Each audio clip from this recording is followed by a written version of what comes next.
এক গ্রামে এক রাখাল বাস করত। সে প্রতিদিন মাঠে গরু চড়াতে যেত। গরুরা সারাদিন ঘাস খেত আর ও একা একা বসে থাকতো। প্রতিদিন এভাবে একা থাকতে থাকতে রাখাল ছেলেটি বিরক্ত হয়ে উঠেছিল। একদিন সে ভাবলো, না, এভাবে বসে বসে তো আর ভালো লাগে না।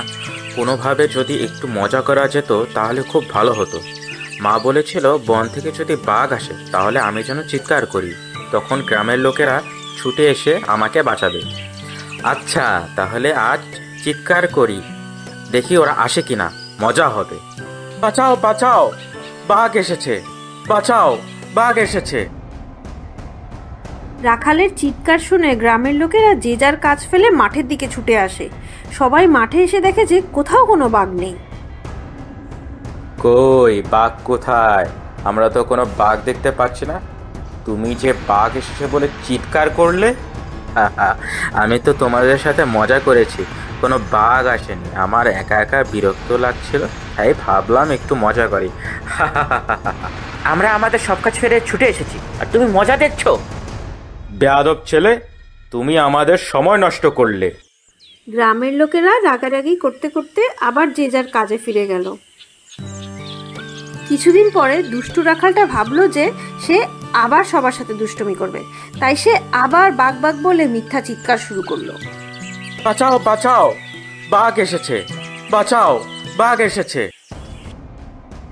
রাখালের চিৎকার শুনে গ্রামের লোকেরা যে যার কাজ ফেলে মাঠের দিকে ছুটে আসে। বাঘ কোথায়? আমি এবারও মিথ্যা চিৎকার করেছিলাম মজা করার জন্য। এরপরের বার তোমার চিৎকার শুনে আমরা কেউ তোমাকে সাহায্য করতে আসবো না, কারণ তুমি একটা মিথ্যুক ছেলে। তাতে আমার বয়ে গেল, তোমাদের সাহায্যের আমার দরকার হবে না। কিছুদিন পরে বিকালবেলায় প্রতিদিনের মতো রাখাল মাঠে বসেছিল আর গরুগুলি ঘাস খাচ্ছিল। হঠাৎ সেদিন বনের মধ্যে থেকে একটা বাঘ বেরোয় এলো। এ বাবা, আজকে যে সত্যি সত্যি একটা বাঘ এসেছে, আমি এখন কি করব? রাখাল ছেলেটা তাড়াতাড়ি গাছে উঠে গেল। তারপর বাঘ বাঘ বলে চিৎকার করতে থাকলো। বাঁচাও, বাঘ এসেছে। কিন্তু এইবার গ্রামের লোকেরা রাখালের চিৎকার শুনে আর রাখালকে বাঁচাতে ছুটে এলো না।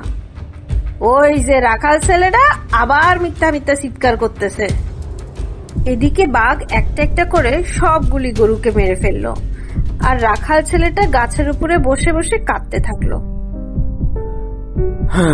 আমি যদি গ্রামবাসীদের প্রত্যেকবার মিথ্যা না বলতাম তাহলে আজকে ওরা আমার চিৎকার শুনে আমাকে সাহায্য করতে আসতো।